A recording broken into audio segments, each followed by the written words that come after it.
लोकांना जोपर्यंत तुमची गरज आहे तोपर्यंत लोक तुम्हाला चांगलं म्हणतील, मान देतील, मोठं म्हणतील. परंतु जेव्हा तुमची गरज सरेल त्यावेळेला तुम्ही लोकांना मदत करा किंवा लोकांना संकटात धावून जा तरी सुद्धा लोक तुम्हाला चांगलं म्हणणार नाहीत. म्हणतात ना की गरज सरो आणि वैद्य मरो.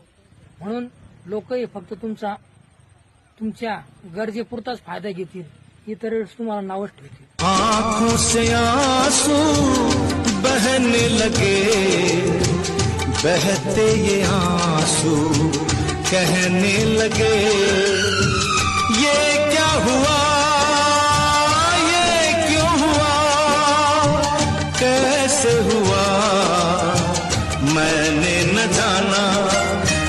मतलबी है लोग यहाँ पर, मतलबी जमाना, सोचा साया साथ देगा, निकला वो